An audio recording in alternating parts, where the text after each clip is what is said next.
Bapak, Ibu, saudara-saudari, adik-adik, sahabat kenalan yang saya kasihi, mari kita renungkan bacaan Injil pada hari ini, Jumat 3 Desember 2021. Hari ini adalah Pesta Santo Fransiskus Xaverius, Imam dan Pelindung Misi. Bacaan Injil diambil dari Markus bab 16 ayat 15 sampai dengan 20. Satu hal yang menarik yang dikatakan oleh Tuhan Yesus, dan ini saya pikir menjadi penyemangat bagi Santo Fransiskus Xaverius, seorang imam, sebagai imam yang mewartakan kerajaan Allah, mewartakan Injil. Dia mengunjungi negara-negara, begitu banyak negara, untuk mewartakan kabar sukacita Tuhan Yesus. Kalimat yang begitu menarik dari Tuhan Yesus di sini adalah, beritakanlah Injil kepada segala makhluk. Bukan hanya kepada para rasul, bukan hanya kepada para imam, mereka yang terlibat dalam misi, tapi saya pikir bagi kita semua, para murid Yesus, mari kita memberitakan Injil itu dalam kehidupan kita. Injil itu Euangelion, kabar sukacita. Mari yang kita wartakan adalah kabar sukacita.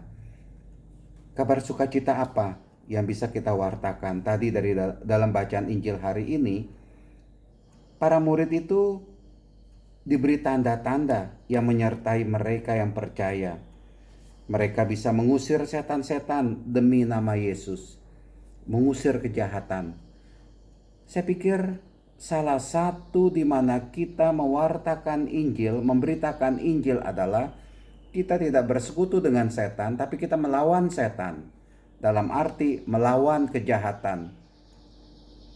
Begitu hebatnya kejahatan merebak dalam kehidupan kita, dalam keseharian kita. Itu yang kita lawan. Kalau kita bisa melawan kejahatan dan kita bisa menampilkan kebenaran, kita menampilkan kasih, menampilkan kebaikan, itulah dia. Kita memberitakan Injil kepada orang lain. Jadilah pengikut Kristus, jadilah orang Katolik yang mewartakan, memberitakan Injil. Dalam arti yang kita wartakan, yang kita nyatakan adalah Tuhan Yesus.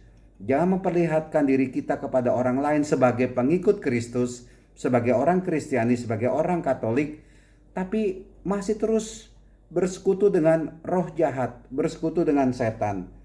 Ini saya pikir yang tidak dikehendaki oleh Tuhan Yesus. Memang kita harus berani meninggalkan hal-hal duniawi yang kerap kali membuat mata kita ini gelap mata. Supaya kita sungguh bisa mengikuti Tuhan Yesus dan akhirnya kita bisa mewartakan Yesus yang kita kenal dalam kehidupan kita ini. Banyak hal-hal baik yang mesti kita lakukan. Banyak perbuatan kasih yang bisa kita lakukan sebagai wujud mewartakan Injil. Tampilkanlah yang baik-baik dalam hidup kita. Tampilkanlah hal-hal kasih. Tampilkanlah kebenaran dalam hidup kita ini, meskipun semuanya itu susah, meskipun semuanya itu sulit. Tapi itu bisa kita lakukan demi kemuliaan Tuhan. Tuhan memberkati kita semua. Amin.